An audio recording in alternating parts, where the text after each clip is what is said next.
Welcome one, welcome all back to Small Ponds, Big Dreams. The guys and I hope you've had a good week. We also hope if you've had the ability to, we hope you got out and do a little fishy stuff. Otherwise, we always want you to know if you have any questions over the show or any topics we've discussed, feel free to contact us at our email. It is spbdqna@gmail.com. Otherwise, please enjoy today's episode. Hello, gentlemen. How are we doing today? Fantastic. Not too shabby. I like it. How was everybody's old St. Nick Day?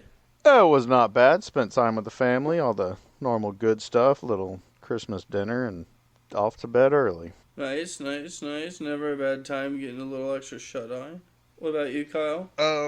I went to my grandma's, went there. We had soup beans this year, which was, Oh, no pizza? yeah, we had pizza also, but we had soup beans also, with some, flitter bread and stuff. I don't know if you know what flitter bread is, but it's just bread, pretty much. It's just, all-purpose flour, one egg, and you can either choose to mix it with milk or water, and then you just cook it like that on the skillet, pretty much, and it's just bread.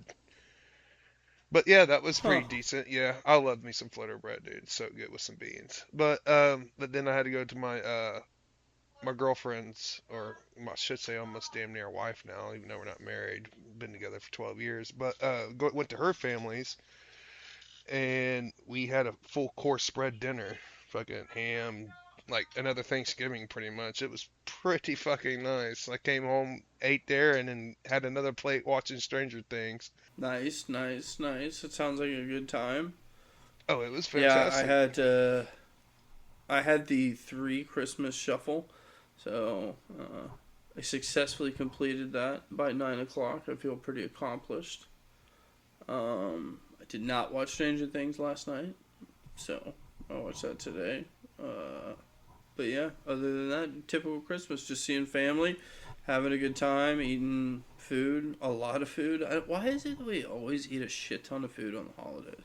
I don't know. I think it's almost like it's like I don't know. It's kind of almost like Easter. Like, why do we really? I mean, with the bunny, like it doesn't even make sense. Dude, Easter.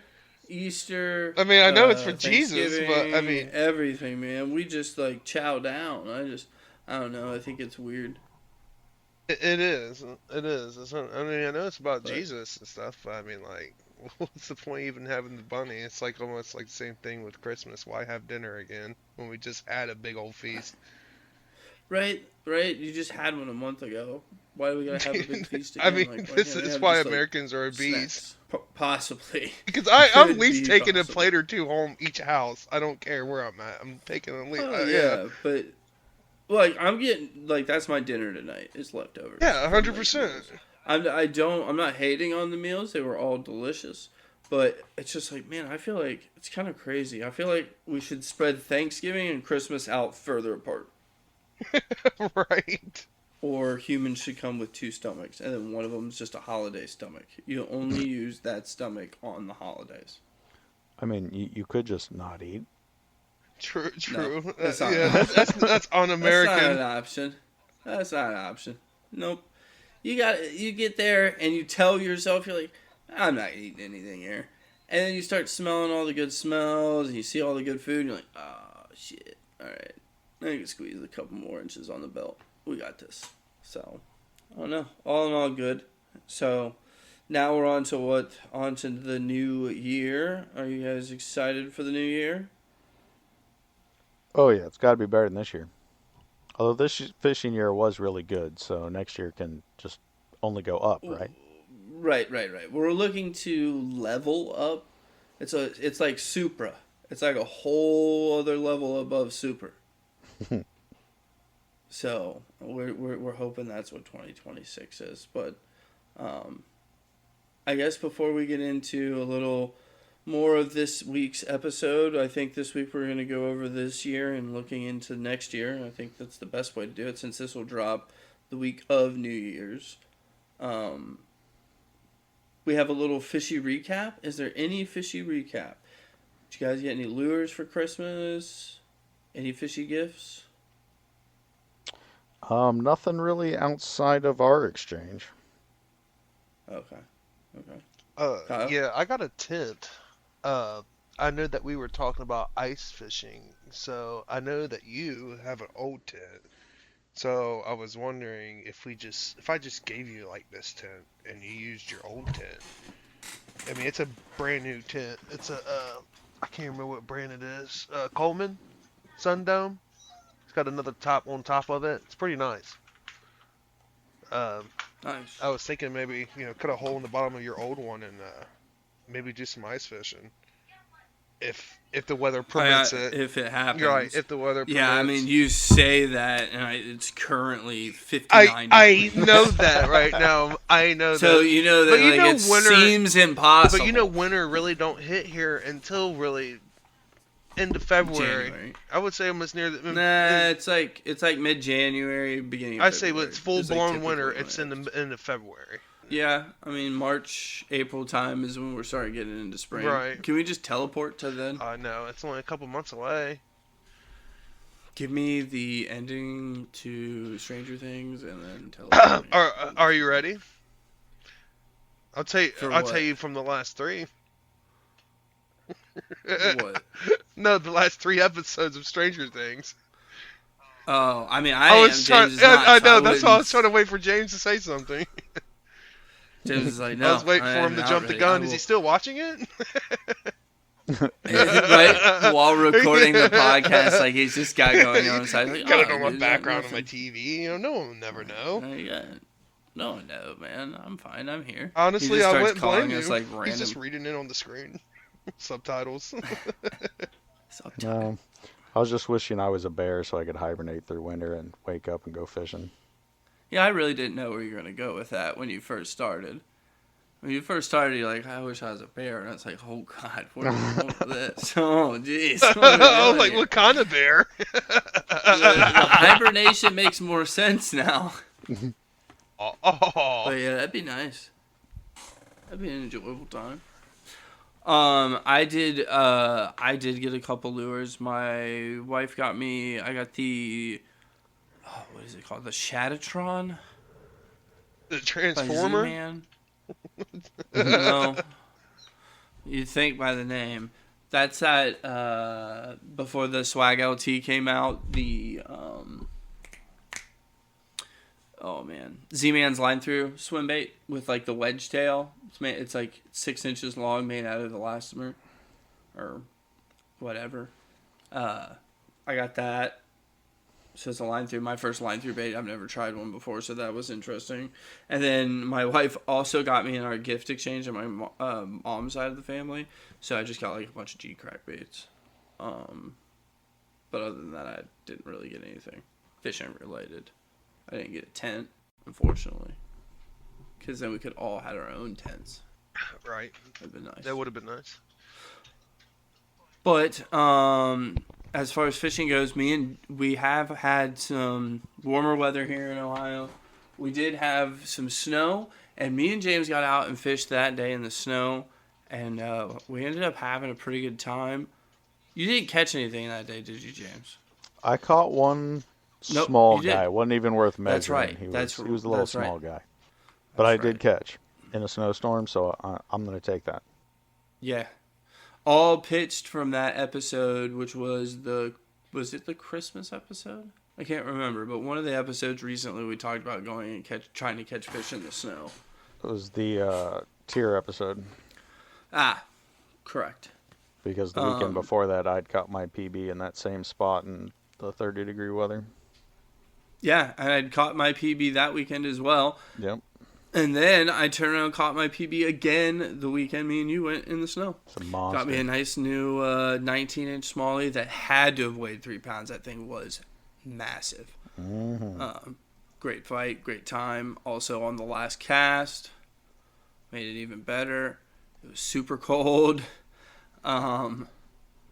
But yeah, we made it happen. But I haven't been able to make it happen since then. I don't know what's flipped or what, but you'd think with this warmer weather, have a better time. But just kind of been lucking out. unfortunately, but that's how fishing goes, right? Yeah, and would you catch that 19-incher on? Mo Kamushi, the G-Crack Mo Kamushi in the floating 60 millimeter, and I'm not going to release what color. I'll let you know the bait, but I won't let you know the color. And the funny thing is to be honest with you, that bait has caught me. So my PBs now, both largemouth and smallmouth, both G-Crack, both fuzzy baits. Two different of their fuzzy baits, but both fuzzy baits. But the Emma Kamushi 60 millimeter in the floating elastomer, that right there has caught me some good sized fish. I caught one out by me that that I remember catching. I have a good little video and picture of, and then that one I was with you, James, at Popo Pond. That was also on a Ned rigged Emma Kamushi. And then this one. So, however, this one was on a Ned, but it was on that football headed Ned, and I haven't used that. That's the first time I've tried that. It was interesting. I liked it. But yeah, that was a fun time. I'm never going to complain about catching smallmouth in the snow, especially when it's PB breakers. That right there is just a good time. And since you brought up the lure itself, it reminded me I did become a Crack House member over the week as well. Just so everybody knows that was one of my Christmas presents as well. Which is kind of crazy. Once you join that, it like unlocks this whole community thing. It's kind of insane. And then I unfortunately got in there too late for the Christmas like ordering, or else I would have had like a package on the way right now with a lot of cool shit. But I do believe you get like free stickers and a free hat when you sign up, so I think that might be on the way. I just don't know. I don't know when it'll show up. So hopefully be on the lookout for that. Oh, and Ben did get his swim bait rod for Christmas too. Did I tell you about that, Kyle? Nice. No, you did not. Dude, this thing is 9 foot long. What the hell? Yeah, it's 9 foot long. It's a heavy action. Can handle 1 to 6 ounces. And it's that long? So, yeah, dude. Jesus, Pete. I had to. So it's two. It has the like. It can break apart into 2 pieces. So Yeah, luckily that it is does weird. that, or it was not fitting in the Accord at all. I've never had any experiences with 2 pieces, but you look up on Reddit and stuff, and some people like them, some people don't. So I really hope that he likes it, honestly. It'll be interesting. I can't wait to see. He's got some swim baits to throw on it already. He got an 8-inch chop block. Ooh. He got a Wake Walker LT. Got something else. I can't remember what else he got, but he did get money enough to buy a Metro Glide. So he's gonna buy a Metro Glide when those drop again by Throwback. So Nice. Is that the smaller one or the bigger one? I can't remember off the top of my head. that's the big one I have. The Okay, 7-inch and the okay. Winter Gill is the one that I have. They did drop minis over the last week though. Oh, I did see the sick, but- minis.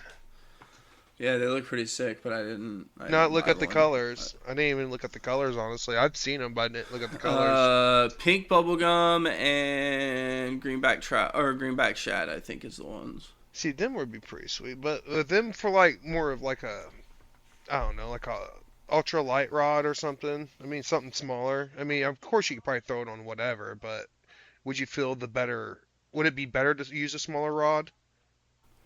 On what, the smaller? Right. Those things still Right. weigh an ounce and a quarter. Really? Okay, I thought it was a little bit less Yeah. than that. Yeah, they still weigh an ounce and a quarter, so you can probably put it on like a little bit. Like you could probably find a medium heavy that could handle it. Okay, but okay. I thought would it was put it small. on. I thought it was like the minis. I thought it was like a super mini. So I went out. So I went out today with. I took out the Shadatron, and I went through that for a little bit.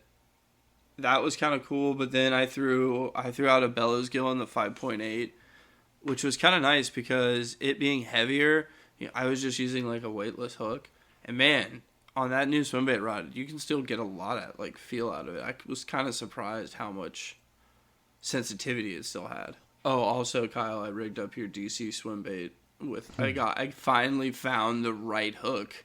It's not a beast hook, but it's still a 12-aught swim bait hook. So that'll be ready to throw. Is that like one of the heaviest ones you got? That is currently the heaviest swim bait I own. I knew it was pretty heavy. I think I lied to you the first time I said it was like your heaviest was only like a 1 ounce or 1.5 ounce or something, 2 ounces or something. Yeah, currently my heaviest is 2 ounces, a little over 2 ounces, which would be the Metro Glide. And then that DC swim bait is pushing the max of my rod because it's like almost 5 ounces, which is the max. So when I seen that when it came out from your favorite state, I was like, Matt's gonna notice this eventually. Oh yeah, 100%. It's on the radar. Yeah. There's a lot of swim baits on the radar, my friend. I looked at another one that's like a good little boot tail swimmer by them. It's not small. It's still a big bait, but it's not that wedge tail. It's a boot tail, and it looks interesting too. I thought that one might be a good one for the year, but I'll hold off getting any for a little while. But if anybody else has anything else fishing or doesn't, then I think we should go ahead and just like step on into recapping 2025. Sounds good to me. All right. So let's start off recapping 2025. We all are here for the catches, right? Nobody likes going fishing. Well, I wouldn't say it doesn't like, but it's more enjoyable when you catch fish, obviously, when you go fishing. So any memorable catches you guys have throughout the year? I think my most memorable catch is my largemouth PB on that swim jig with the Crush City cleanup crawl, just because it is the biggest fish I've ever caught. And it was a decent fight, and first fish that I've had to like full-handed fist the jaw and not just thumb it. It just felt so good. Nice. Yeah, I mean, I definitely feel like the PBs are the ones that like stand out the most. But like, especially, I don't know. I kind of thought you would talk about the days of the creek. I mean, where the creek would be definitely the most memorable days, but to bring it down to a certain catch, it would have to be that largie, or maybe that clam out of Popo Pond.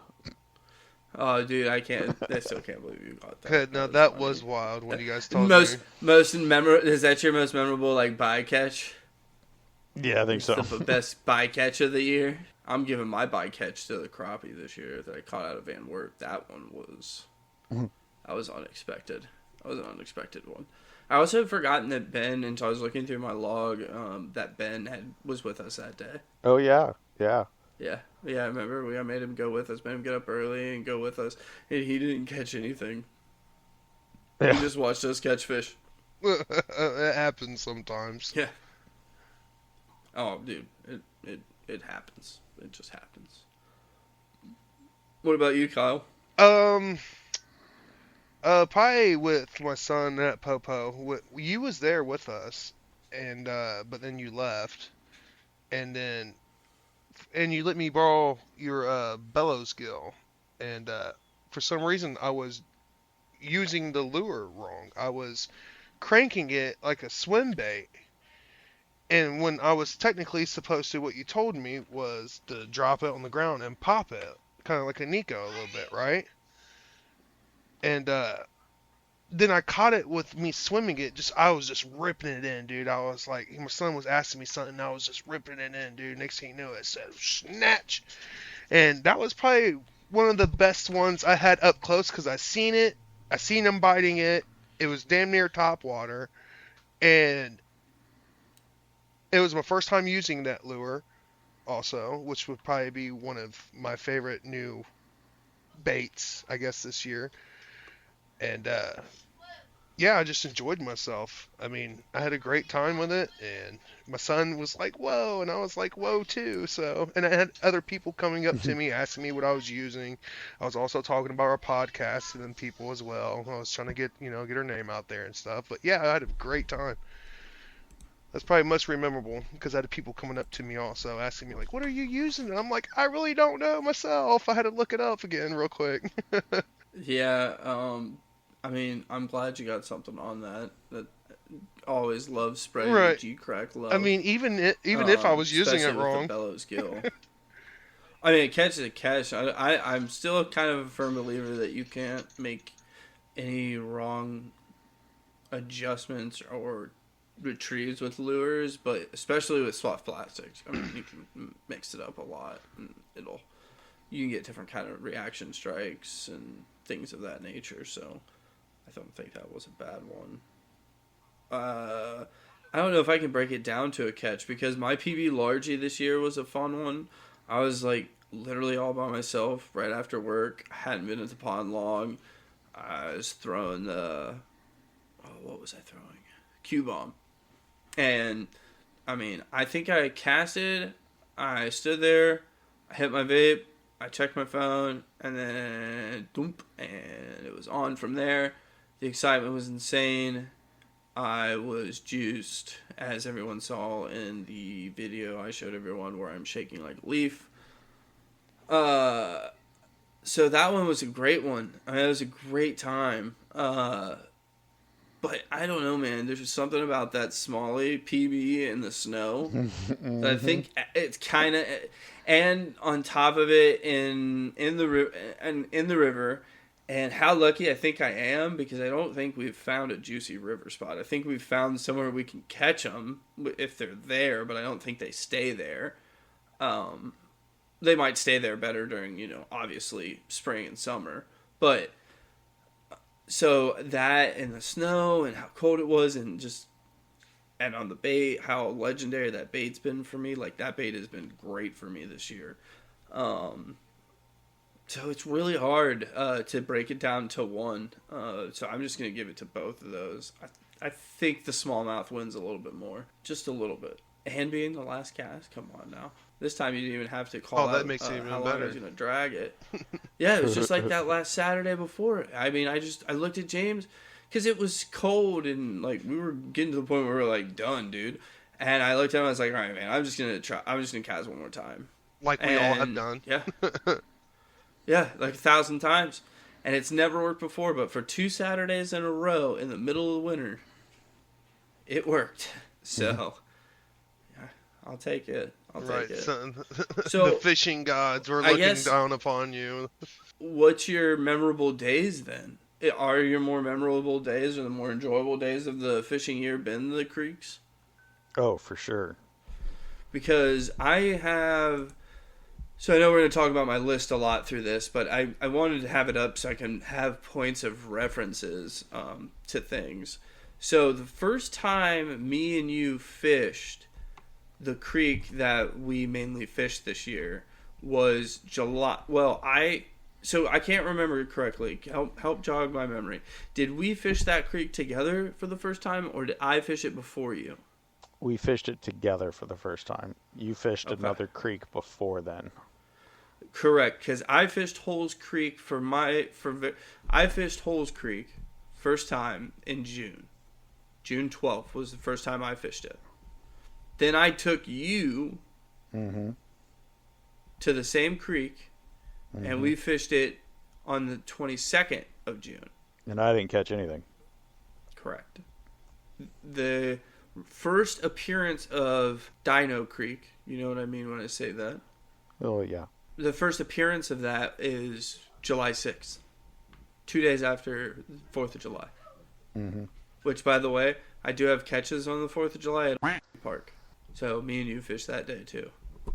'Cause I typically haven't fished that unless it's with you. So, Creek, first time fishing together, just so for reference of my recollection, or not my recollection, but my log, I caught 5 smallmouths that day, 4 rock bass, 1 largemouth, and 1 bluegill. And I caught all of those on a Great Lakes Finesse snack crawl or a Big Joshy or the Nico Helgramite. So that's like the first time that we actually went. Now, I think our best day there wasn't until the 13th of July.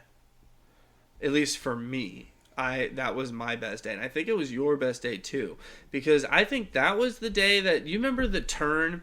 Remember so when we would walk down, in the main spot, the first spot we found to walk in at. You following? Mm-hmm. That would be what I'm going to call Princess Park. Yes. Okay, I catch the reference. Princess Park. We'd go down to the left past the area that was pretty deep. And then you go down, and we would, almost before you hit the golf course. This is when you had that micro chatter, and you was just smacking them. And I had on, I think I had on a Ned of some sort that day. Yeah, all I used that day was a Ned TRD tickler in hot snakes. That day was the day we ran into 2 snakes. That is the day that we ran into 2 snakes. The day of 2 snakes. Yep.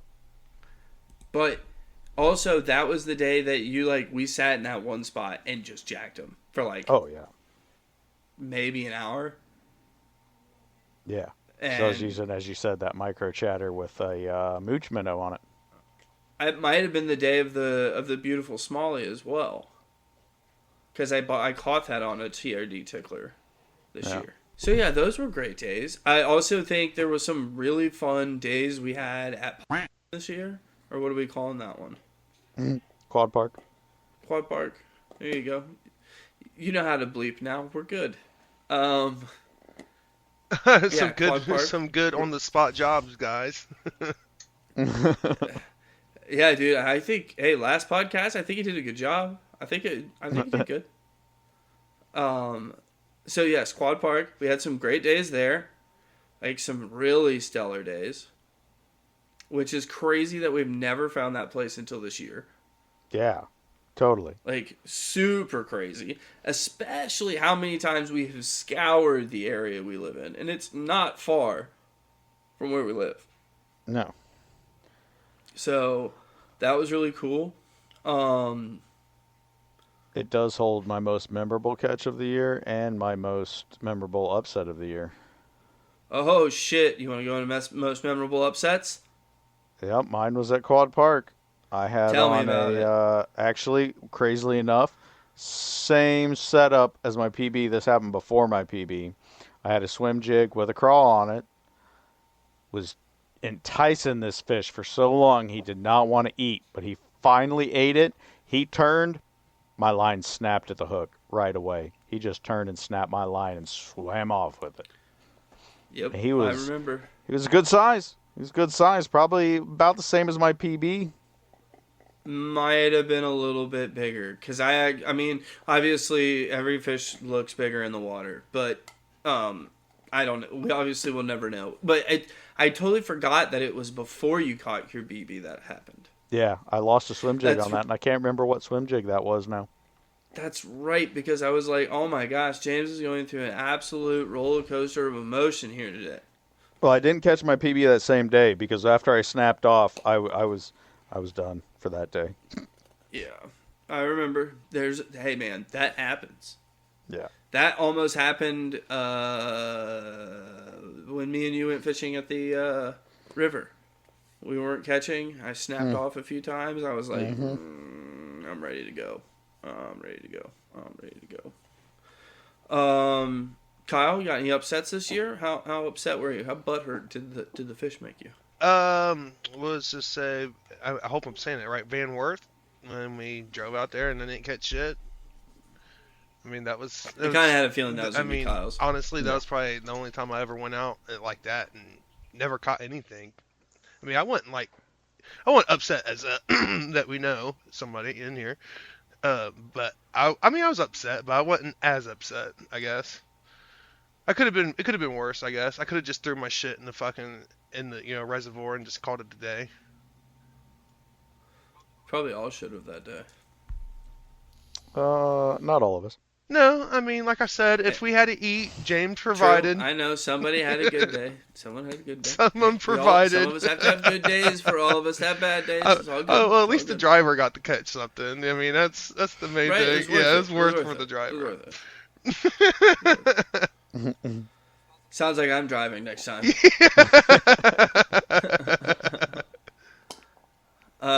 No, my upset is not Van Wert. I mean, yeah, I was upset. It sucked.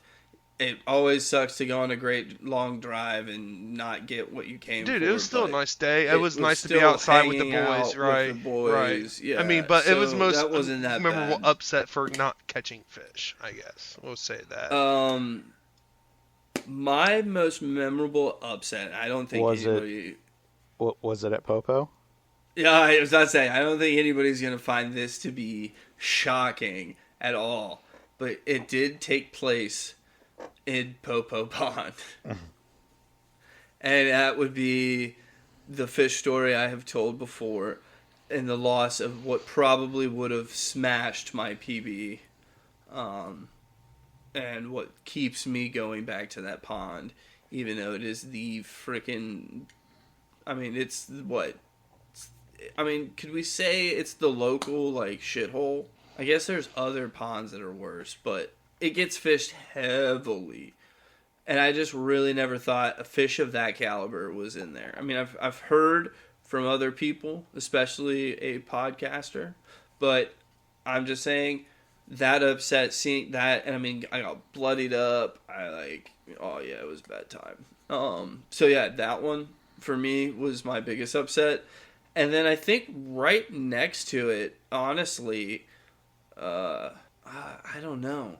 I was gonna say snapping this tip off that Dobbins this year, but I don't really care that happened. I used that for like half the rest of the year with that snapped off tip and worked just fine. So yeah, I mean, I guess that's my biggest upset. I didn't really have any malfunctions of equipment or anything.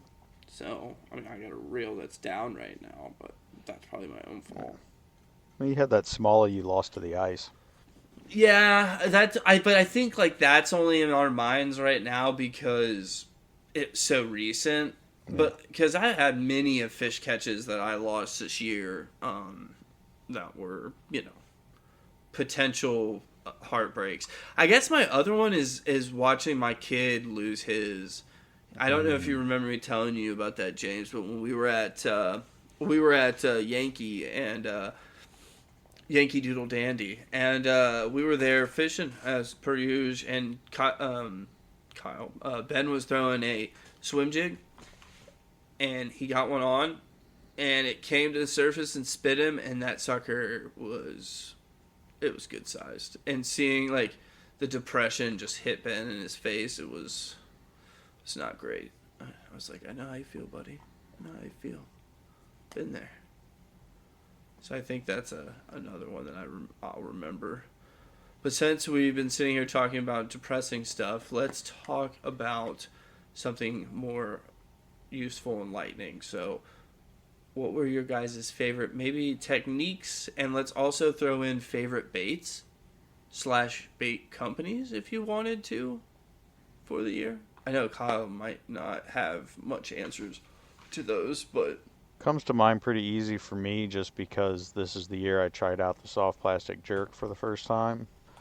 And that Z-Man scented shad really did the trick for me this year, so that's definitely my favorite new technique of the year. So your favorite new technique is just a weightless fluke presentation? Yeah. Your favorite in that category so happened to be the scented jerk, because you did try others that weren't the scented jerk shot.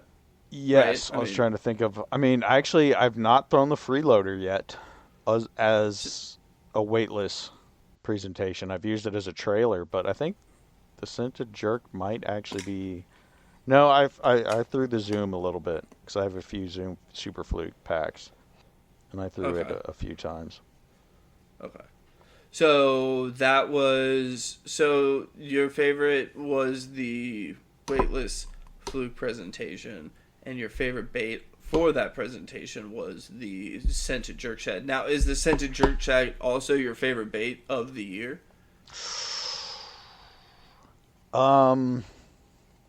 Yes, I will go with that.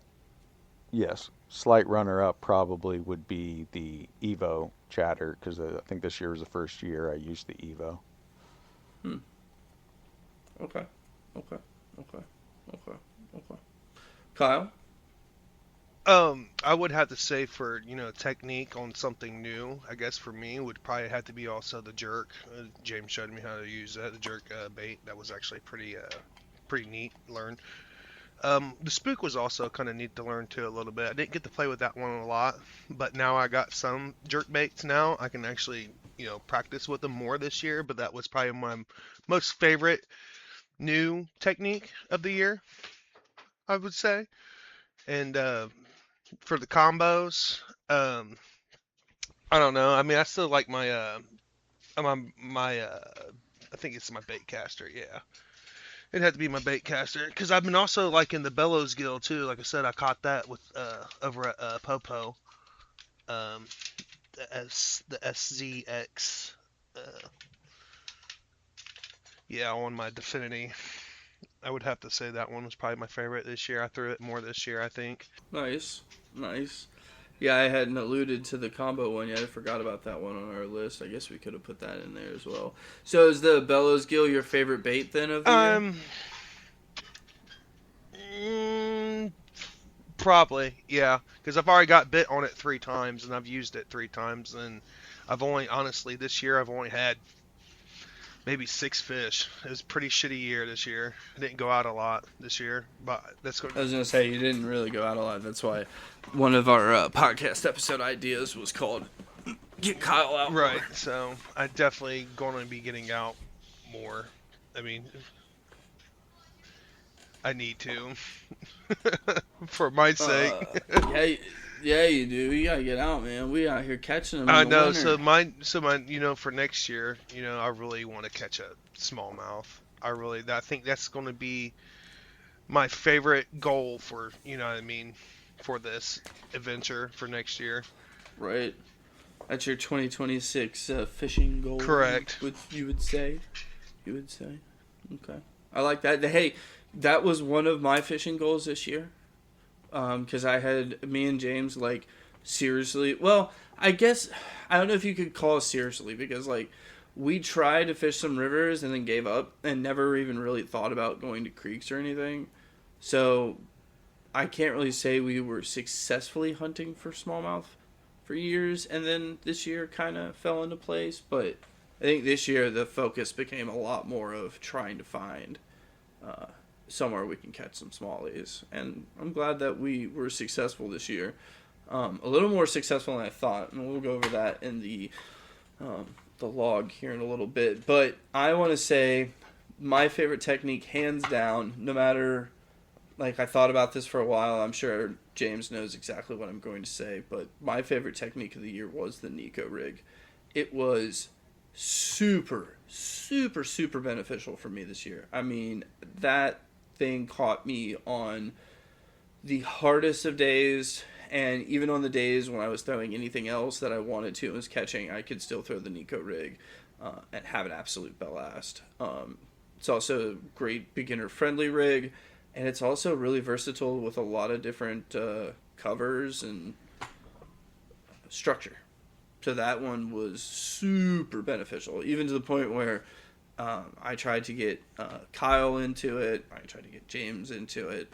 I actually got Kyle on a bite. I don't think he remembers it, but at Quad Park he did catch on the janitor.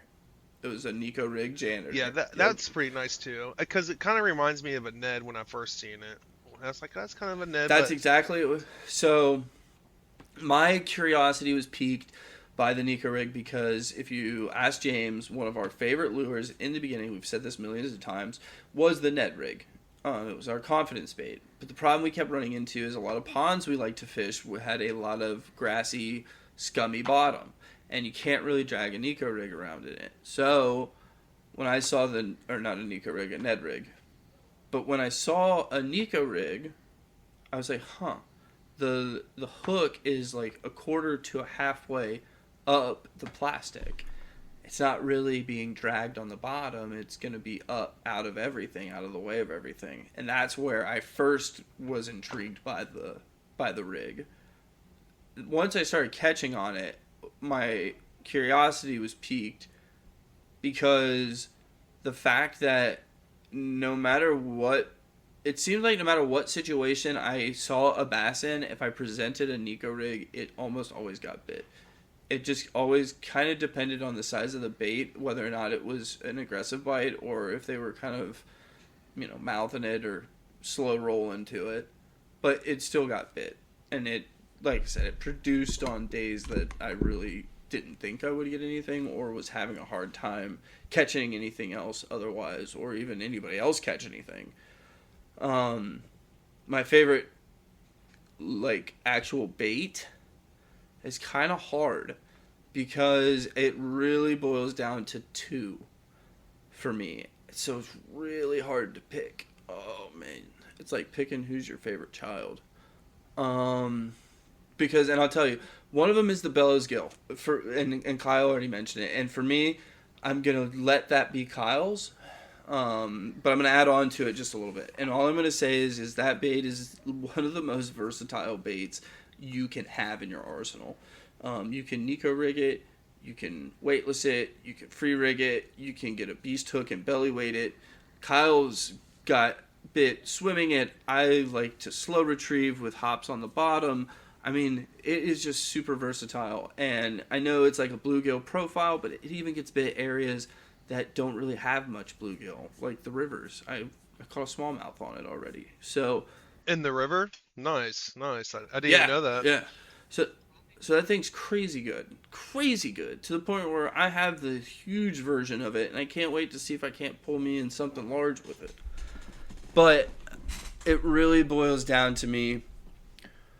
Do you think it's fit? Am I allowed to just say fuzzy baits? Sure. And I don't care which ones you guys want to pick, but I'm mainly talking about, I will say fuzzy baits, but I mainly am talking about the Q-Bomb. That sucker right there is just a little nugget of awesomeness. It has produced countless days, countless number days, and it has produced big fish, and it's produced, like I said, numbers. And I love it on an eco rig. But I think all of the fuzzy baits have been great. I think it's something that probably a lot of people in the industry look at and are like, this is stupid. It's another trend. It's not going to work. But for whatever reason, it works. And again, thank you to my wife, because if it wasn't for her, I would have never touched them. But it works, and I don't know why, but it's great. I've had luck with all of them. I said it earlier, the Imo Kamushi, just the regular.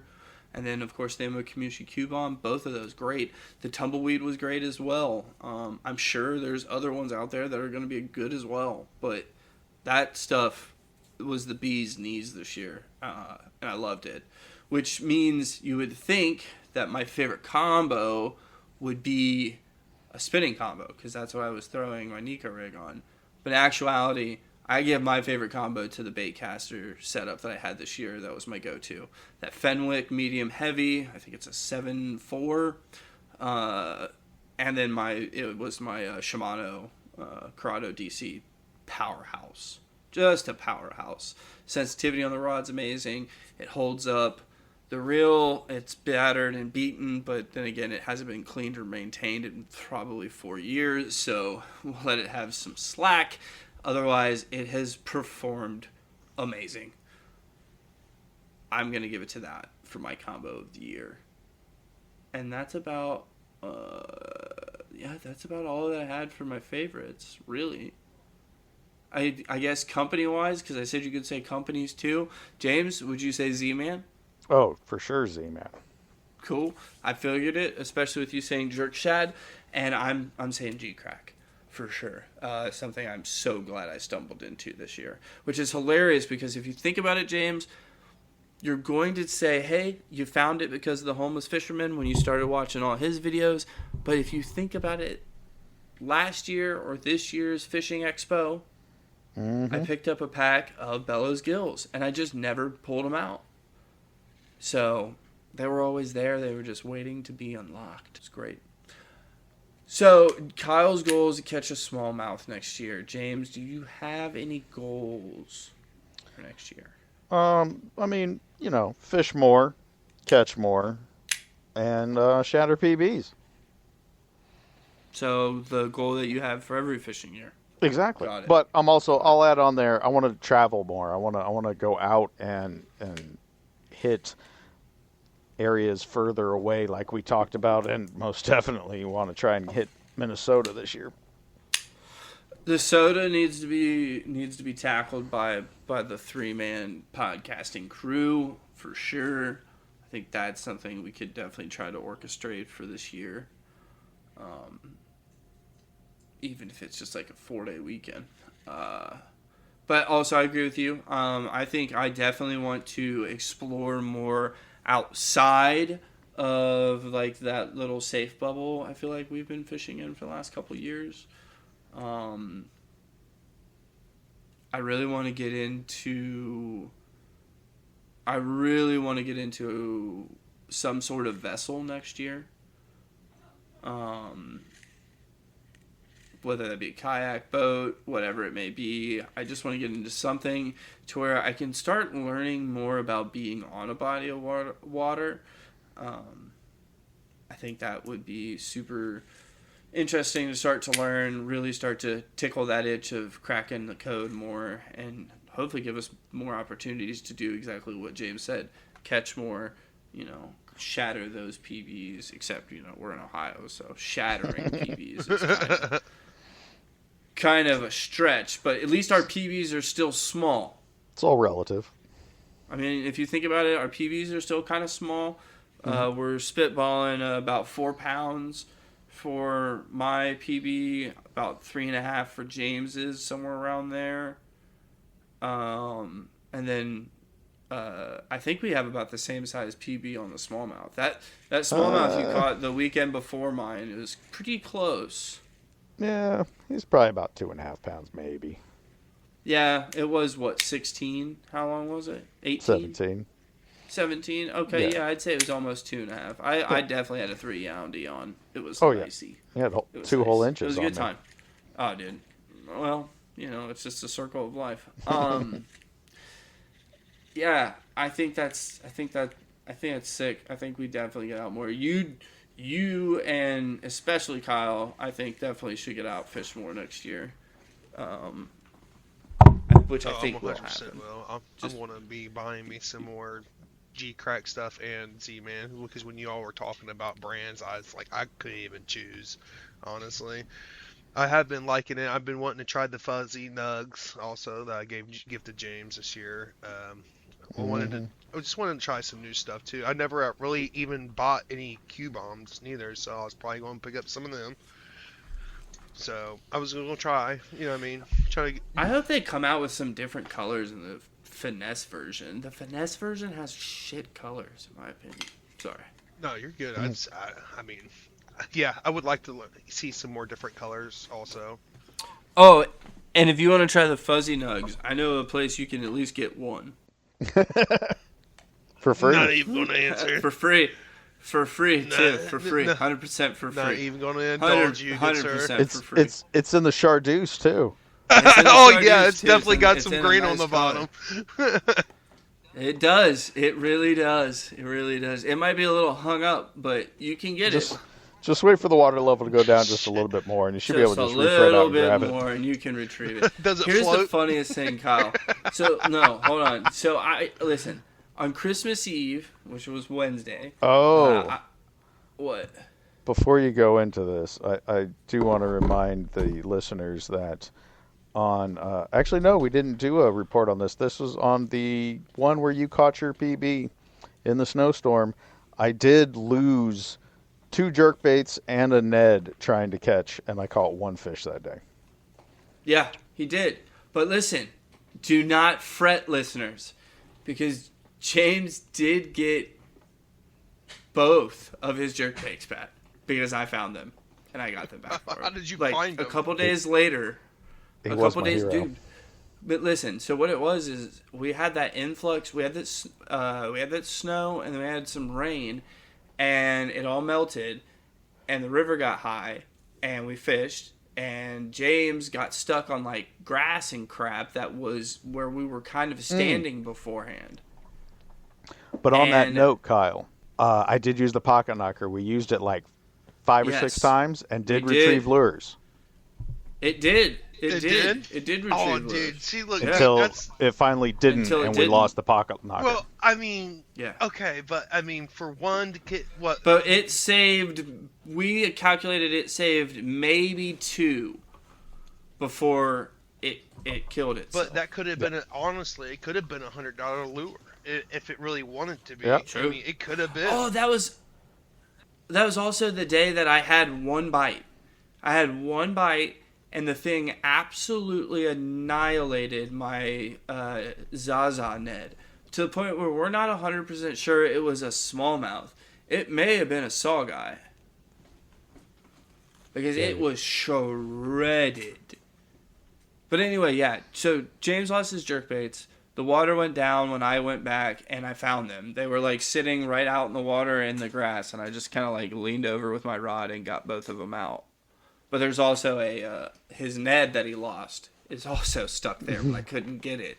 So if you want one, and again, we don't condone littering, but like it's stuck, and I don't know how I'm gonna get it. If I go tomorrow, which is it's highly unlikely, but if I do and it's down, which is also highly unlikely because we got more rain, I'll get it. But it's kind of looking unlikely. I will say, on the day I lost my 2 jerkbaits, before I lost my 2 jerkbaits, I did save Matt's jerkbait.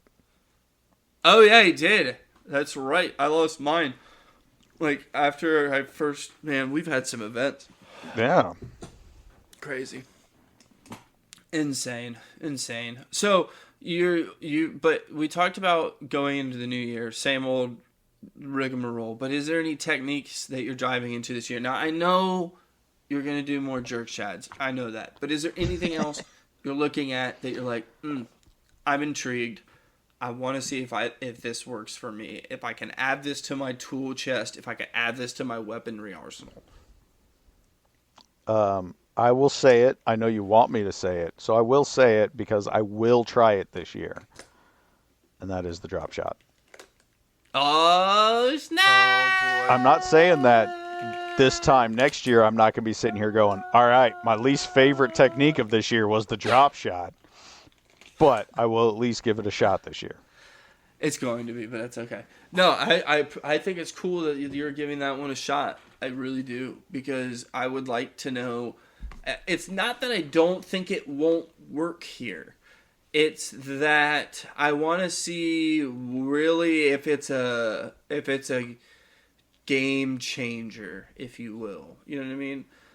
I want to know if I go out with a Nico rig and you go out with a drop shot, who's winning? Who's catching more fish? Which one is going to catch the biggest and which one's going to get more on the boat? Well, I know 90% of the time who's going to catch more fish. Most of the time it's you. No. It's a rarity for me to outfish you. I don't know. He I think said it's a I think fine you both could. delicacy to rub it in your face I once in a think- while. I think you could both outfish me. I just think I put more time into, not really on the water, but Technique? well, maybe it is more time on the water. No, it's probably more time on the water because I Yeah, do put probably. more time on the water than both Oh, of dude, you. you used to go every day. Combined. I know. I would if the weather wasn't so Yeah, shat. if it was I would. permitting. I'd go every day. Yes. I know. I go every day after I get off work for a couple hours, and then I'd go Saturday for 6 hours to 8 hours, and then I'd go Sundays for a couple hours. Yeah, you would go to the place by your work all the time until it got filled in or whatever happened to it. No, that wasn't by my work, dude. That was over by me. That is literally spitting distance from my house. And it got dredged out, and I don't know if they're restocking it or if they're doing anything. Sad. So, Sad day I don't for know. you. wasn't It'll it? be super sad, dude. Let's take a look at the log, dude. Since you brought it up. So the first time I went to that pond was the 30th of March. I caught one bass. My next catch on that pond is the next data entry, which is the 9th of April, and I caught 2.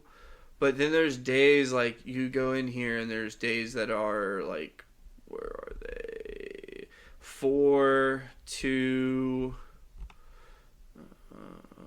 3. It's weird, dude. I want to know why I caught more fish in the summer. It doesn't make any sense, but all right. Yeah. So, yeah, that was sad. That was a death blow, man. We'd go there twice a week, and like it was like guaranteed. If you had gone the rest of the week and been skunked, you just go there and you would catch. That's how it felt. That's how about it felt my- like Quad yeah, Parks. That's how I felt about like my pond too. It's like if I couldn't catch anything, I knew I could at least catch something over there.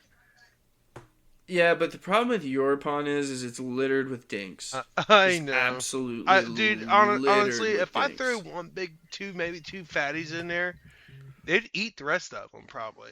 Yeah, no. What you need is better pond management. They need more food, I think. Because when we Well, filled it up no, with they perch, need- dude, the perch were gone. Like, You probably have the right amount of food in there. You just need to wean out the dinks. You just need to take out all the dinks and then leave a population of bass to grow. right. And then don't add perch, just add bluegill every year. Well, it seems like the a bluegill are new getting thing of so big, bluegill. dude, that the bass probably can't even eat them. I've seen one already this year that choked on one. Oh yeah, they'll do that.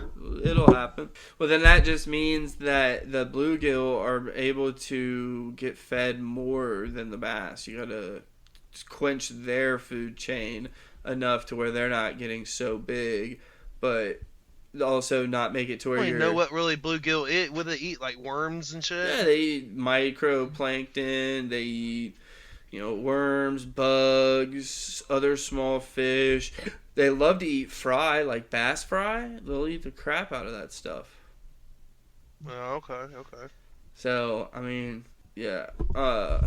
Yeah, I didn't know. I'm not a bluegill man, I mean, I'm not either, but that's another part of my year next year. I think I'm going to try. Now, I say try because I know this is going to be something that's going to be hard to do, but I'm going to try to take some time and fish for the forage that our bass eat so I can learn more about the forage. Now, I say that being a bass angler, and I know after pulling out 27 bluegill in a day, I'm going to be bored. But just to learn where they go, how they move, what sizes they average, what they look like, what colors, all that kind of just information, just to get a better idea. So, Yeah, 100%. all right, well, I think 2026 is going to be a good fishing year. It'll be very great. Oh yeah, for sure. What did you? I would really like to see if I could catch one of them. So I seen it today or a couple days ago. I shared it with you earlier about the armored catfish I'd never seen before. Oh yeah. That would be. I think that was like a prehistoric dinosaur looking. It was new to me. I wouldn't mind catching one of them. I mean, honestly, just to say, hey, I caught one. You better be ready to get that that's off the all I'm hook. saying. I think Yeah, I'm oh, good. yeah, I don't need that frustration. Mm-mm. Yeah, it's like catching sturgeon. Sturgeons are prehistoric fish too. Now, what did you learn this year? Anything you're taking away from this year? Okay, I love creek fishing. that's a takeaway. You don't feel like you got any better at feeling sensitivity of a bite. I feel like that's what I got better at this year that I'm taking into next year.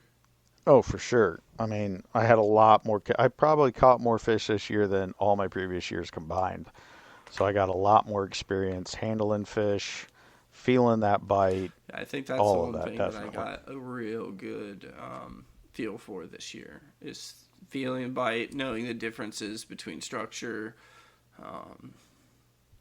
keying in on certain areas, learning more of the correct places to put my bait, other areas that are somewhat wasting of time. Now, granted, not every part of the pond or your body of water you're fishing is going to be a waste of time, but sometimes it can be, especially during peak seasonal times. But yeah, I think that's what I'm taking away. I'm also taking away of the fact that don't overthink. I feel like we overthink, color, presentation, things like that. I found out more this year that I think that kind of things don't matter as much. I think they do to a point, but I think sometimes you can get away with that unnatural crap and a little less natural presentation. So that was a key point I think I'm going to take into next year.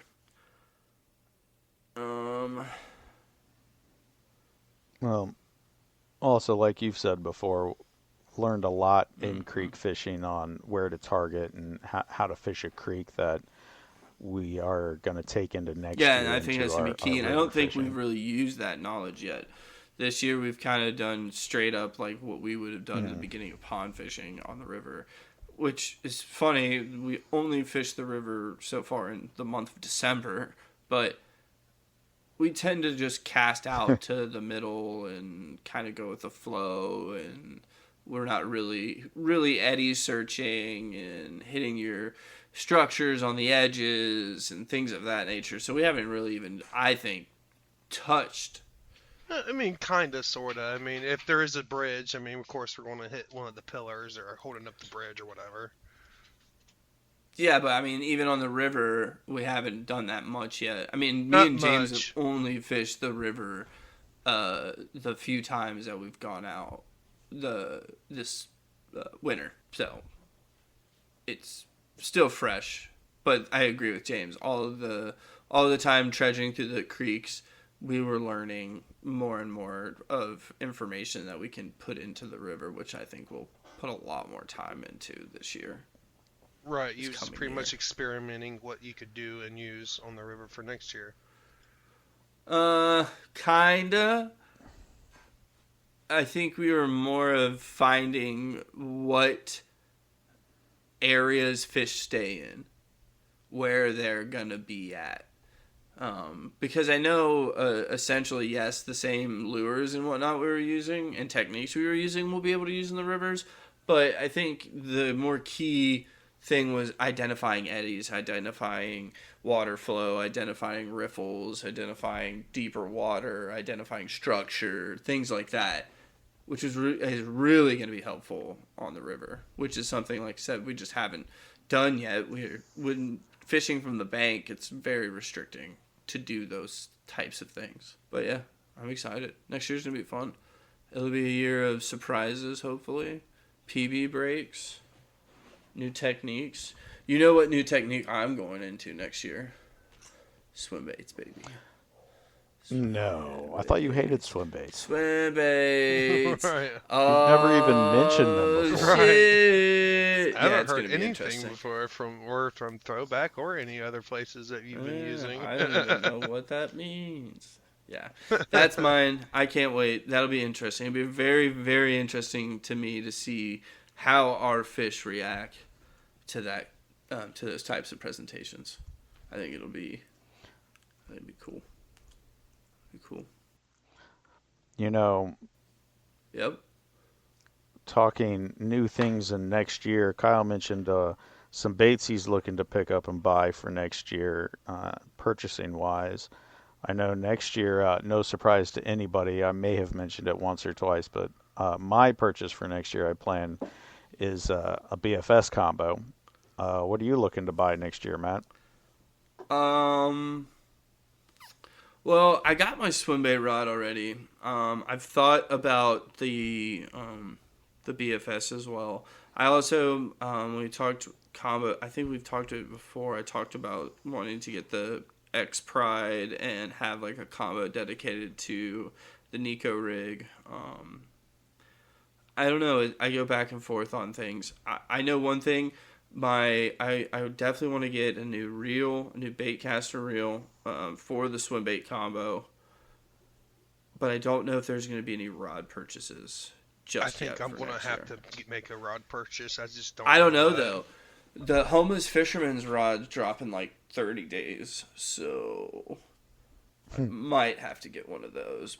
We'll see. I still think I want a dedicated bait casting setup to throw like Nico rigs and like weightless presentations, almost like BFS, but just BFS like bass fishing techniques, not like going super in depth to the super tiny stuff. But that'd be cool. Are you still looking at the Cast King for your BFS combo? For sure. Nice.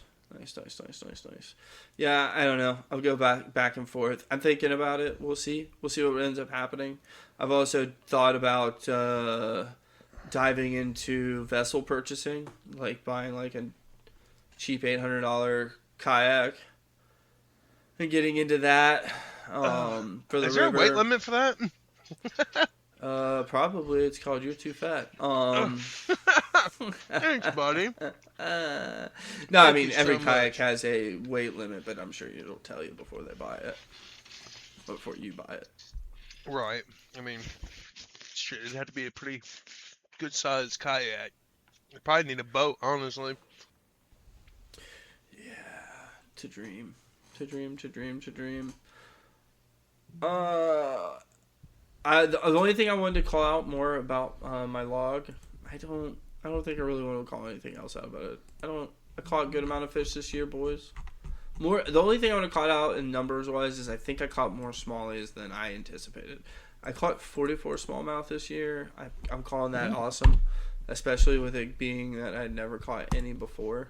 I think the best post I've seen this year was you catching a catfish. That was absolutely hilarious. Yeah, too bad that's like freaking 3 or 4 years old. Oh, it don't matter. The 4 video's years fresh to old. me. It's new to me, so. Oh, it's Just- new to everybody. just hearing you squeal, Not look at many that. people. Look at it! Yeah, not many people have seen that video until it was published on the social webs. So funny. Yeah, 2026. Can't wait. Anything else remarks for this year's fishy shit? I think it sounds good to me. Got nothing. All right, then we're gonna drift on over to Kyle's corner. Alright. Cause you guys went out this winter and caught your BPs, correct? In the cold. yeah. So, what kind of gear and shoes, clothing wear helped you stay warm and comfy? So, like, what did you really Nice. bring with you boys? Like, what was the idea to bring, like, and was there things that you might have accidentally forgot because you were just trying to rush out the door? What do you got for me? I luckily didn't forget anything this time. No, we had well prepared on these ones. Yeah.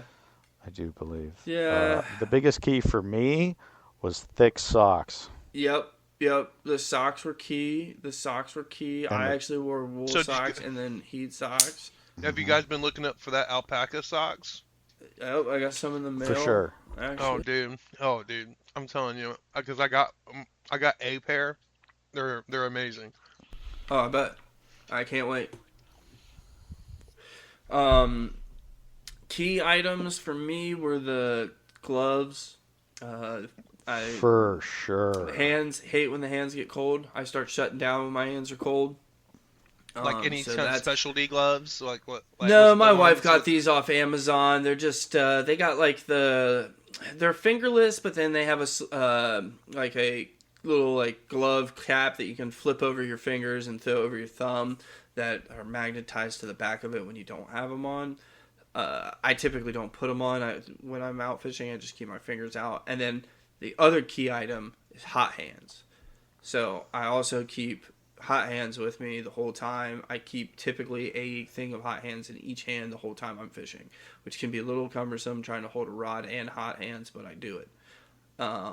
So those are key for me. And then especially when we were in the snow, the wind. So having like some sort of face shield to protect your face from the wind was super duper key as well.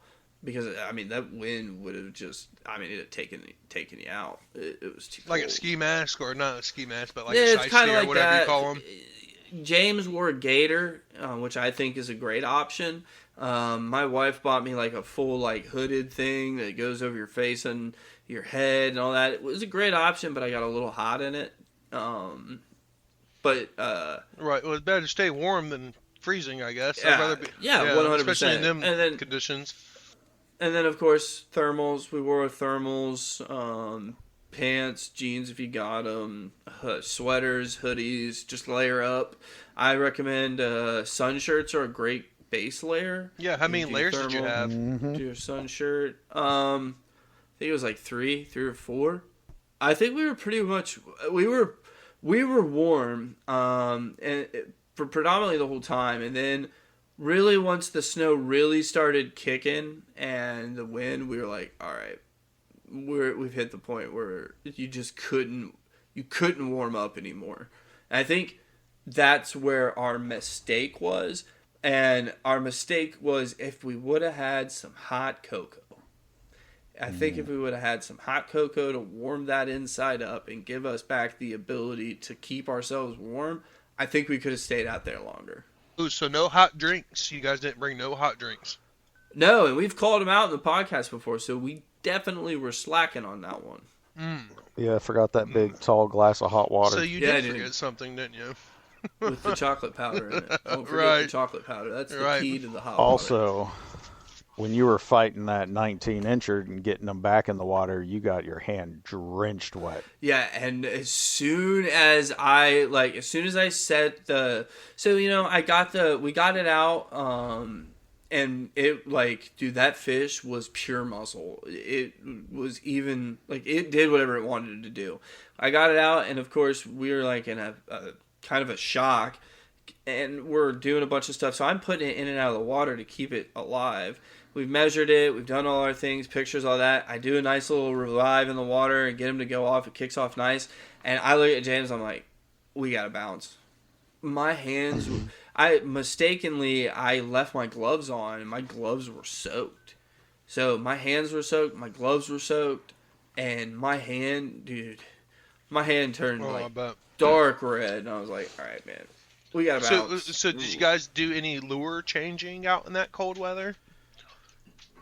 Once. I only did one time. Okay, Because now I was when thinking originally- too, though. Oh, go ahead. When I originally rolled up, I had a Bellows Shad 2.8 inch Bellows Shad on. So what I had on when I originally got there. I got bit kind of early on, and I set the hook, and it only had half of it, and bit my Bellows Shad in half. So that's when I switched to the Imakamushi. I don't know if James switched at all. I think I tied leader line on once that day. You might have. I lost a total of 3 baits. I probably lost leader line at one point there. So Yeah. would Yeah, oh, man. I had to tie on leader. So would it be of idea? Because I've never used them before. Them extra clips that you can tie on to your line to make exchanging lures out easier. You know what I'm talking about. I just don't know what it's called. Snaps is Snaps. what you're talking about. So would that be viable Yeah. to use kind of something like that during the winter? I mean, kind of make it easier. I'd rather just tie a knot because you're gonna have to fiddle with pushing that metal to open that snap, and cold, your hands are freezing up, all that. It's gonna be a pain in the ass. Oh, okay. Also, I still am a firm believer that on certain presentations, a snap will actually hinder an action of a bait. Now, if you ask other people in the podcasting realm, they absolutely love them. But again, fishing is all opinionated, so Right, it's all right. hearsay. But I see where your mind goes to on that, and just me personally, I'd rather just tie a knot. If I really want to, I can tie a uni knot in just a couple of seconds. Okay, that's what I never knew because I've never used one too. But I thought maybe that might be viable. I guess if that's the right thing to say, to use it in that weather. I see the weather. I can see where it is, but to me, I don't think. To me personally, I don't think it would be. But I could understand where somebody would use them because of the weather. Okay, James, any opinions? You a little quiet. I've never used them, so I really can't say one way or the other. I worry about visibility on that on certain presentations. Kind of like using too big of a hook in a high pressured water, it becomes more visible. Okay, so but it is it fluoro still? No, I mean because your clip is adding that bit of extra there Right, instead right, of it just right, being line to lure. right. It's like a huge paper clip, kind of, sort of. I guess, kind of, right? Yeah. I've seen one, but I've never used one. Yeah, I mean, it's one of those things that some people swear that they're good. You can use them, no problem. Some people, like James said, they believe that it can shy predators away from your bait. So Okay. again, I think that's a preference thing. Okay.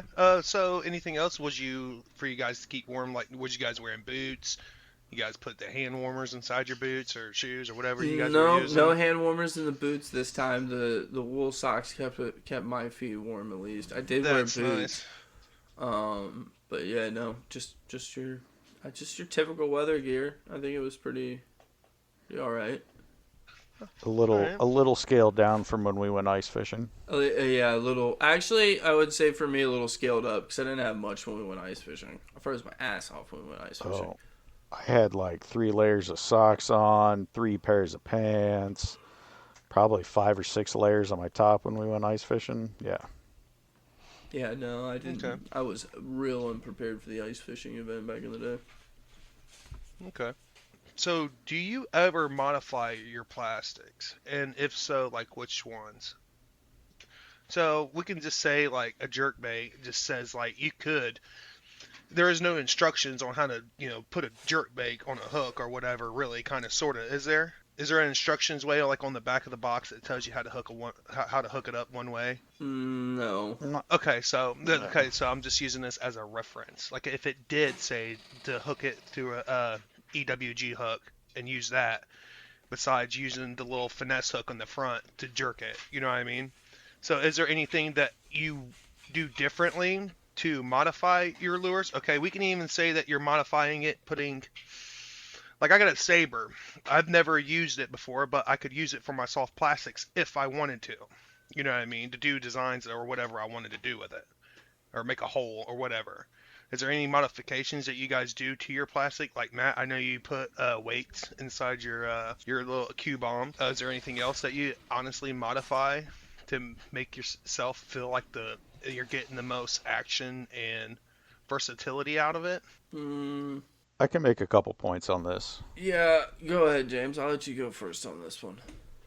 Yeah. So the first thing that comes to mind is yes, sometimes like if I'm using a smaller presentation than normal, but I don't have a smaller plastic, I will take that larger plastic and cut it down, like I did with mooch minnows or Mayors. mayors, and just cut them down a little bit to fit on a smaller jig head to throw in the creeks or whichever. Um, Trim off legs on crawls sometimes or things like that. The other thing I would make on modifications comes back to something I think we've mentioned maybe once, maybe twice, maybe 20 times, but that would be the Z-Man rattlesnaker and adding a rattle into a variety of different baits. Yeah, that was my first thought. Is adding now, like he said, adding weight to the Q bomb. That's just. I mean, I guess it's a Right, modification. it is, but everybody would do But that. I'm not. Yeah, what James not. said, like he actually does. Like I never heard anybody like modifying the rattle into the Yeah, plastic. that's That's that's valid. something different. I mean, I put weights in swim baits, obviously, but that's just to add weight when weight is needed. Right, I was just trying to give an example, Like but the James caught it real right off the rip. Thank you, James. modifications. The real modifications I feel like come down to for plastics to me is just like glue application. So like for instance you say Q bomb, so like I would glue the weight in. Sometimes I would do that, like I do that with the G Crazy. I'll glue those weights in. Or for instance I will glue I'll sometimes glue Neds to to Ned heads. It's just sometimes those are more of the bait modifications I think of when I think of modifying. Of course, the rattle is the first thing that comes to mind because that's something we do a lot. We did a lot also with like the Q bomb. And I made a comment about that worm that got annihilated on the Ned a couple weekends ago. That one had a rattle in it, and the bite was specifically located right at the rattle. So there's a lot of modifications like that. Other than that, it's just like swim bait modifications and gluing things back once things have ripped, just because I want to get longevity out of it. Other than that, I don't really feel like, as far as soft plastics go, there's all kinds of modifications you can do for hard baits, but that's just a different story.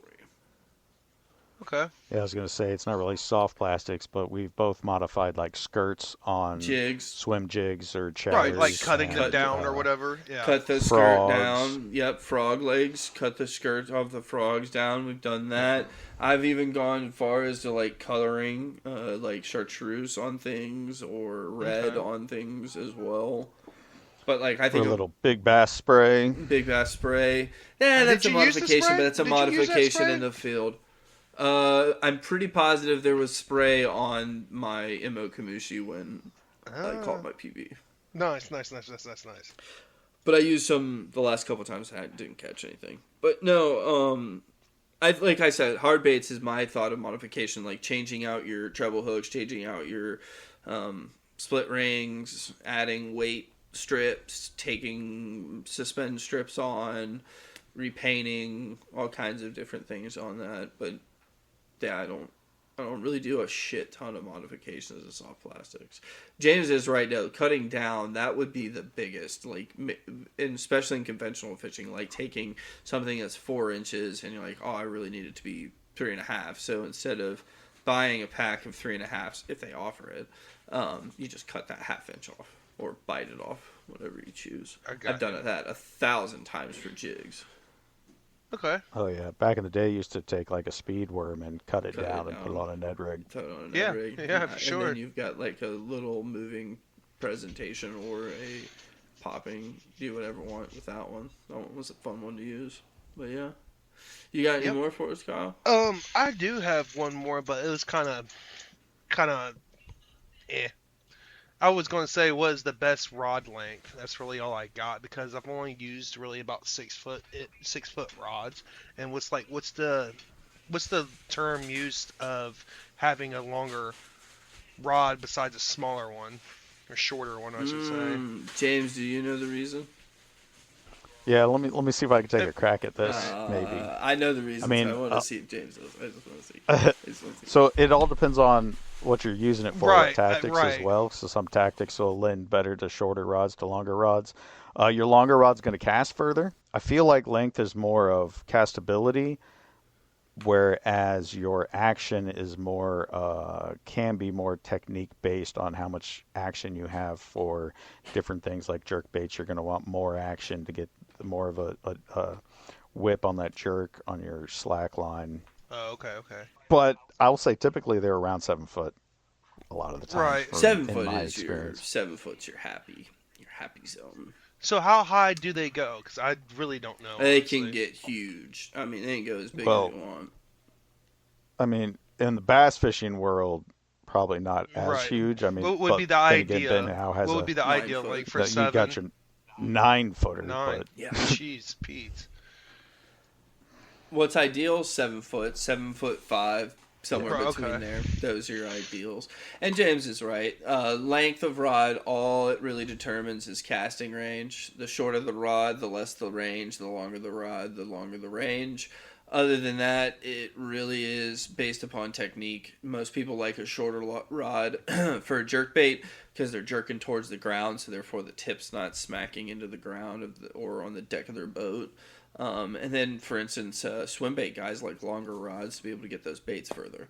So it's all depending on what you're doing and what your technique specific you're using it for. But if you're getting a beginner setup or you're looking for an all-around combo, bait caster, 7-foot rod to 7'5" rod, somewhere between there, best go-to length. For your spinning, that's a hard one for me because I like a shorter spinning because I take them in the creeks. But I think the same 7 foot, probably down to a 6'9" to 7 foot, somewhere between there is ideal. But I like a 6'6" or like a 6'4", just to roll out in the creeks with. But if you're not using that for creeks, around Right. the 7 footer, Probably be whipping trees and shit, Yeah, it's just easier not to over encumber you and not to make it to where, you're not smacking tree branches or dragging it down or anything like that. Okay. That's about it on rod length. As far as power, that just match that to the action of what you're doing. That's it for me right now. That's all I have. Really Nice, wasn't nice. really was not planned for this. I mean, I was a little bit, but I kind of forgot I needed at least 2 more questions. I got some would you rathers. No, I think 3 is where we were at with it. I didn't think we were. I think the gonna do more first than one 3. could have been. I think the first one did a pretty good question, analysis on it. Would help you stay comfy through the winter. I mean, that was pretty good. I like to know what my boys were wearing to keep them warm. Yeah, what did you guys throw out there? What was it again that you guys threw? To catch your PBs? James, was yours on a jerkbait? Mine was on the Guggen Jerk. Yeah. My second catch was on the Rapala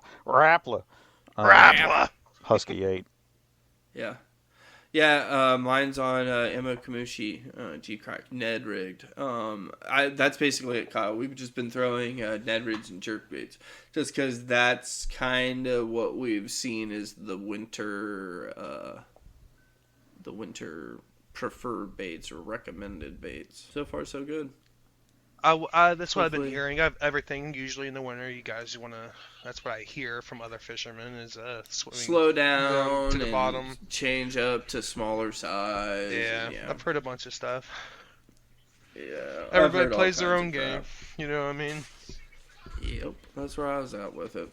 But all right, well, I think that's another great episode in the books. The last one for the 2025 year, and we're gonna be looking into 2026. I can't wait to see where this episode's like next year. To see what we're talking about. Oh, or who will have it's going to be going, or... kicking strong, and we're going to be. Oh yeah, for sure. It'll be a good time. It'll be a good time to see. I'm ready to start my log come January 1st. Yes, definitely. Y'all should do a log. I'm ready to do that again next year. We're going to need a really small book. I'm going to try to be a little more in depth. Hopefully with a lot of pages. Yeah, hopefully. My total for the year, just so you know, I'm calling it. I think it's just a couple more than this, but 359. 359. Yes, broke that 350. I did break the 350. I originally wanted to hit 100, and once I hit that, I was like, okay, it'd be cool if I hit another 200. And I hit 200, I'm like, all right, there's no way I could hit 500. And then I started getting closer to 400. I thought it was going to be possible, but the latter part of my fishing year was not the greatest, unfortunately. October only had 6 logged fish days, and November only had 3 logged fish days. So not the greatest. So yeah, next year hopefully it'll be higher than that, and yeah, you guys will have your own log. It'd be cool to see what everybody's logs are like, and see what kind of data we can pull out, and see if we can't find us some mondos. Yeah, I'd be happy to catch myself anything over 2.5 probably. It'd probably be my. Oh, we can get it. I mean, they're out there. You just have to go looking for them. That's right. All right, boys. So speaking of 2026 Yep. and great things and starting the year off right, there is something happening at the end of January. Yeah. Oh, ladies and Sir. gentlemen, James is correct. This is correct. What's happening in January? There would be that wondrous place and event, the Columbus Fishing Expo. Oh, snap. January Bat 30th, Bingo. 31st, and February 1st, I think it is. Bob. Yes, you are correct. And you're bringing this up because why? Oh, well, I heard these really cool guys that do a fishing podcast are going to be there. And, I mean, if you want to, say hi or something like that, I would definitely go and see if you can find them. Oh, snap. That sounds like a good time. Yeah, I for think sure. I might be one of those cool happening guys that's going to be there. Actually, Yeah, gotta you buy never more know. tickets. Hopefully, everybody from them might have a gift, and they might have shirts saying that they are from the Oh man, that'd be podcast. cool. That'd be cool. We'll see. Hopefully, that's what we'll be wearing, and they'll find us that way. But yes, Right. the Small Ponds Big Dreams crew will be at the Columbus Fishing Expo next year. You see three oddly walking men just walking around Yeah, catching uh-huh. fish. I mean, that is I'll probably have us. I will have either a G-Crack hat on, a throwback hat on, or a Small Ponds Big Dreams hat on, hopefully. So, you'll know. Yeah, we'll be the guys that... There's a bald one, if he doesn't have a hat on. There's a guy that has, like... Way to really throw it out terrible there, hair. buddy. Hey, I didn't say who it was, buddy. Hey, Could be hey, any of us. it's mostly on purpose. It's mostly... it's half natural, half purpose. So, yeah, that's sick. Yeah, we'll be there. I just want to make sure it's known we will be there only the Friday and Saturday. Even though I'm gonna get a 3-day pass, but I'm not planning on being there Sunday. Just planning there Friday and Saturday. So hopefully anyone listening, you could be there as well. If you've never been, it's a great time. You get to find vendors that have a lot of niche things that you don't see all the time, and then you got vendors that have things you do see all the time. There'll be crazy deals. There'll be Big Joshy with the Expo color that they do every year, which I normally never get, but I will this year. Tackle Talk, Andrew Hayes has got a webinar. There's going to be all kinds of people talking, a lot of knowledge being passed around, and a lot to look at and buy. So it's a great time, especially if you're an angler of the Midwest. I think you'll enjoy. Drew Gregory is going to be there as a speaker as well. I forgot the rest of the list. Those are the first ones that were popping in my head. I was trying to pull it up while I was rambling with my rambleness. But yeah, that'll be a great time. So hopefully see someone there that says hi and says, "Hey, I listened to your shit and I like it." So, that'd be cool. That would be Other awesome. than that, speaking of listening to our shit, there will not be an episode published January the 5th. We're going to take the first week off of the new year. We've gone real strong since we started in 2025. We're going to take a nice little siesta, and we'll come back fully recuperated, fully rested, fully ready to jump into 2026 for Small Ponds Big Dreams and just shoot off and see where we go. And the Fishing Expo, man, I really hope we can do some we'll have to tell Kyle about the ideas that we're having about that. Other than that, boys, you got any ending remarks today? All I can say is I hope everybody who is listening and also on the pod, I hope they all had a wonderful Christmas, and until next year, Happy New Year, if we, from the skip, and yeah, that's pretty much about it. Nice. I like it, James. Much the same. Happy New Year. Hope we all go into this new year great attitudes and catch a lot of fish. Nice. Well, I feel the same. Otherwise, be safe. Have a happy holiday. Ring in the new year with the loved ones. Have a good time, especially everybody here in the pod. And listeners, tight lines. Tight lines. Tight lines.